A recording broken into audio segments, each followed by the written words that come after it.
nosotros no aceptaremos la exclusión de nuestro pueblo de ese derecho. Mr. Gorbachev, tear down this wall.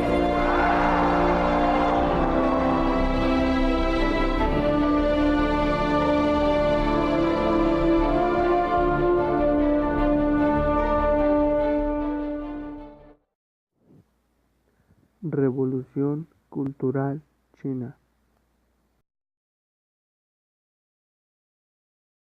1840. En esta época, las fuerzas europeas introducen el odio en China y comienzan dañando la economía del país. Manchu decide ir a la guerra para frenar a los europeos. En 1851, las clases pobres siguen a los Taiping, grupo nacionalista que promueve una sociedad sin distinción de clases ni sexo. En 1864, la rebelión es aplicada por el Reino Unido y Segundo Imperio francés. La rebelión Taiping deja 20 millones de muertos y al pueblo chino aún más nacionalista. 1894. Un ideólogo republicano, Sun Yat-sen, funda la Unión para el Renacimiento de China, considerado el padre de la China moderna. En 1895, Sun Yat-sen se levanta en armas, es vencido y se alia con Estados Unidos. En ese mismo año, Japón expansionista combate a China por el control de Corea en la Primera Guerra Japonesa. China es nuevamente derrotada, se desangra por el abuso de las potencias occidentales. Algunos burgueses intelectuales planean derrotar a la dinastía para instaurar una nueva república. Entre 1899 y 1905 hay más de 100 rebeliones contra la influencia política y religión extranjera. En 1911, un joven de 17 años llamado Mao Zedong, que era un campesino que había influenciado como partidario comunista, combate por los rebeldes. El 1 de enero de 1912 creó una alianza revolucionaria fundando la República China. Inmediatamente Sun Yat-sen crea el Partido Nacionalista. En 1921 llega el comunismo. Los intelectuales son los primeros en dispersar esta ideología.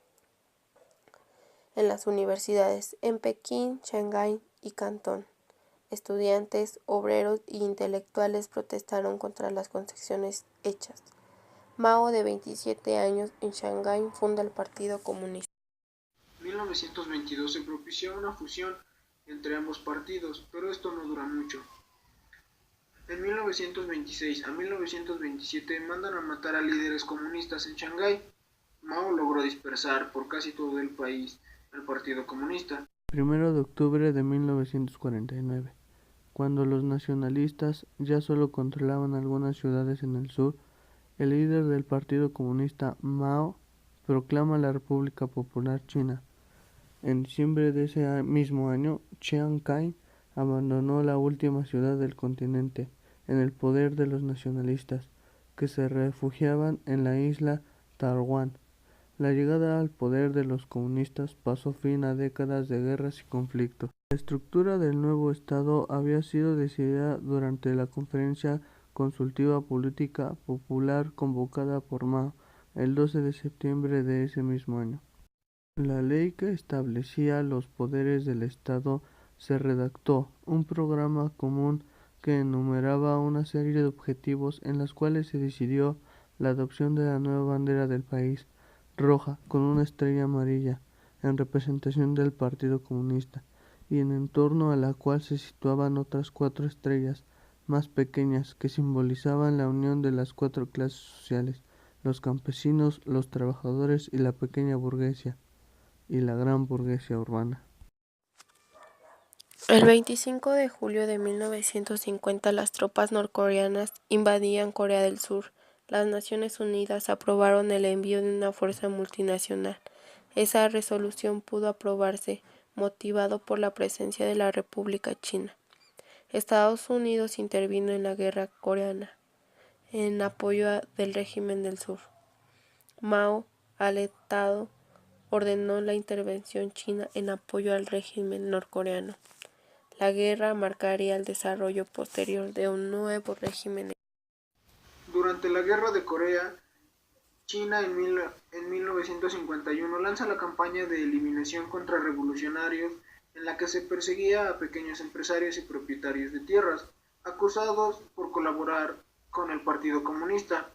Asimismo se lanza otra campaña en el movimiento de los tres: anticorrupción, antidespilfarro y antiburocracia, dirigida a la burguesía urbana, que pretendía erradicar los sobornos, la evasión fiscal, el robo de la propiedad estatal, el incumplimiento de contratos y la revelación de secretos económicos, que fueron calificados de enemigos del pueblo.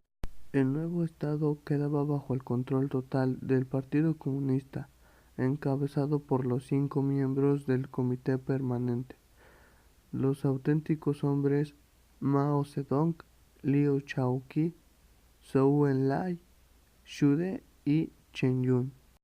Las principales prioridades del nuevo gobierno sería la reconstrucción económica. Para ello, China buscó colaboración de la Unión Soviética, el único aliado poderoso. Mao, en diciembre de 1949, visitó Moscú, donde se entrevistó con el líder soviético Stalin, quien le ofreció diversos programas de cooperación económica en industrialización del país.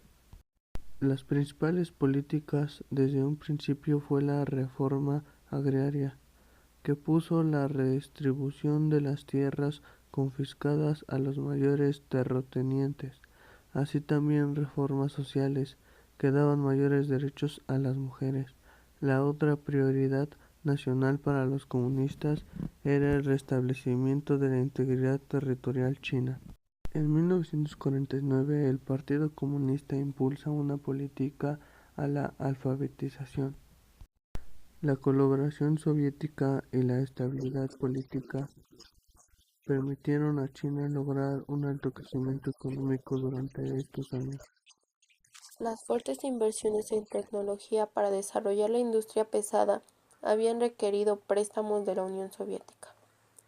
El aumento de la producción industrial se había conseguido gracias a la conversión de muchos campesinos como obreros en las nuevas fábricas, por lo que la disminución de la población dedicada a la agricultura amenazaba con provocar un descenso en la producción. El partido debía estar alerta y mantener las movilizaciones que permitían poner el capital humano del país al servicio del bien común, para avanzar hacia el ideal del comunismo. Mao afirmaba que tras las diversas revoluciones sociales y económicas que se habían desarrollado, llegaba el turno de la gran revolución de tecnología, en que la población debía dedicarse a la producción agrícola e industrial. A esto se le llamó el gran salto adelante. Dado que los hombres del medio rural tuvieron que abandonar sus labores en el campo, el crecimiento de la producción agrícola debía basarse en un mejor aprovechamiento de los recursos. Uno de los objetivos era la incorporación de la mujer al trabajo intensivo en el campo, para reemplazar a los hombres que habían sido enviados a trabajar en fábricas y proyectos de infraestructura. Las consecuencias de este ambicioso proyecto fueron nefastas, ya que tuvo efectos sociales al separar numerosas familias. Además, el empeño en aumentar la producción de acero, que más tarde producido era en muchos casos en mala calidad, era imposible de utilizar, volviéndose el desastre económico y las responsabilidades, y eliminaba la motivación de los hombres y mujeres que quedaban en el campo, en la cual se sumó los desastres naturales, sequías e inundaciones, trayendo un descenso en la producción agrícola entre 1960 y 1962, que provocaría una hambruna que dejó alrededor de 30 millones de muertes. Dejar florecer 100. En 1950, Cienflores dando a creer que ésta ayudaría a los intelectuales y estudiantes de expresar sus conflictos, los cuales las críticas eran más fuertes, lo que esperaban quienes meses después a los que se expresaban fueran arrestados, ya que decía Mao que eran derechistas. Mao, tras el fracaso del gran salto adelante, dejó el poder en 1958, quien fue sustituido por Liu Shaoqi. En 1964 se dio a conocer el Libro Rojo de Mao, publicado por el gobierno comunista, en que se recogen citas y discursos pronunciados por Mao, quienes toda la población debía llevarlo consigo, y su lectura era obligatoria en los colegios. Mao más tarde volvió al poder en 1965, con ayuda de los Guardias Rojos. Los Guardias Rojos eran universitarios, obreros, quienes seguían la ideología de Mao, asimismo asesinando a quien estuviera en su contra. El 16 de mayo de 1966 se inició con la revolución contra el país, con influencias capitalistas, el pensamiento burgués y la enseñanza y el arte, apareciendo así los Guardias Rojos, que predicaban las enseñanzas de Mao, viajando por todo el país, así aniquilando todas las viejas costumbres y destruyendo gran parte de la cultura china, dando golpizas a maestros intelectuales. 16 millones de jóvenes son enviados al campo. La revolución cultural fue el asesinato y una pelea por el poder. La revolución termina en 1976 con la muerte de Mao, dejando en el poder a su esposa, junto a otros 3 integrantes, quienes son arrestados después de la muerte de Mao.